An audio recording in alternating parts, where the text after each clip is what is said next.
రామాయ రామభద్రాయ రామచంద్రాయ వేధసే రఘునాథాయ నాథాయ సీతాయాః పతయే నమః.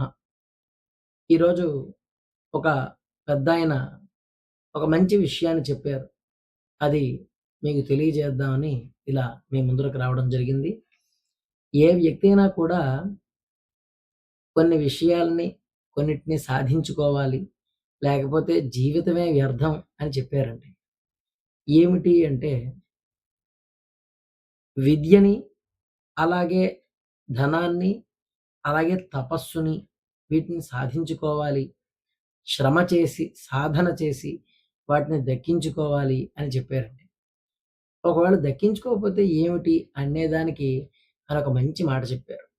ప్రథమేనార్జితం విద్యా, ద్వితీయేనార్జితం ధనం, తృతీయేనార్జితం తపః, చతుర్థే కింకరిష్యతి అన్నారు. ఇప్పుడు మనం లోకంలో చూస్తుంటాం 60 ఏళ్ళు, 70 ఏళ్ళు వచ్చిన వాళ్ళు ఏ పని చేయాలో తోచక, తెలియక కాలాన్ని వ్యర్థం చేసేవాళ్ళని చూస్తూ ఉంటాం. అలాగే వ్యాధి బారిన పడి ఇబ్బందులు పడుతున్న వాళ్ళని చూస్తూ ఉంటాం. అయితే ఆయన చెప్పిన మాట ఏంటంటే, జీవితంలో 4 దశలుంటాయి కదా! ఆ 4 దశలలో మొట్టమొదటి దశలో ఖచ్చితంగా చదువుకోవాలి. అలాగే తర్వాత దశలో విద్య విద్య వల్ల ధనాన్ని ఆర్జించడం అనేటువంటి మెళకువలను తెలుసుకొని జీవితం సాగించాలి. తదుపరి తపస్సును కూడా చేస్తూ ఉండాలి అని చెప్తూ, ఇవన్నీ చెయ్యకపోతే ఏమిటి అంటే ప్రథమే నార్జితం విద్య.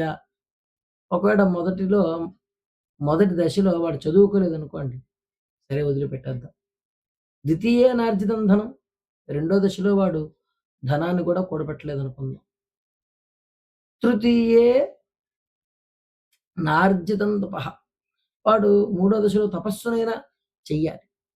ఒకవేళ అది చేయలేదనుకోండి, చతుర్థే కింకరిష్యతి, అసలు 4గో దశలోకి వచ్చిన తర్వాత ఇంక వాడు ఏం చేస్తాడు? ఏం చేసి మాత్రం సుఖం, సౌఖ్యం?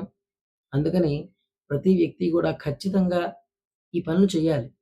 కాలయాపన చేయకుండా, కాలం వ్యర్థం చేయకుండా విద్యని, అలాగే ధనార్జన అంటే కుటుంబ పోషణ కోసం, అలాగే తపస్సును కూడా చెయ్యాలి. బోలెడన్ని తపస్సులు చెప్పారు వేదంలో.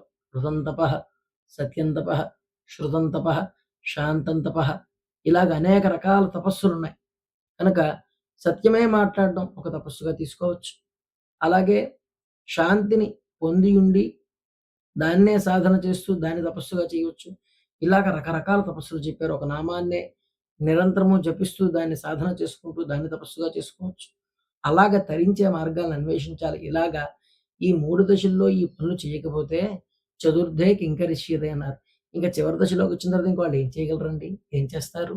ఏమీ చేయలేరు కదా! అని అంటూ మనకి ఈ పద్యం ద్వారా ఈ హితోక్తిని మనకి తెలియజేశారు.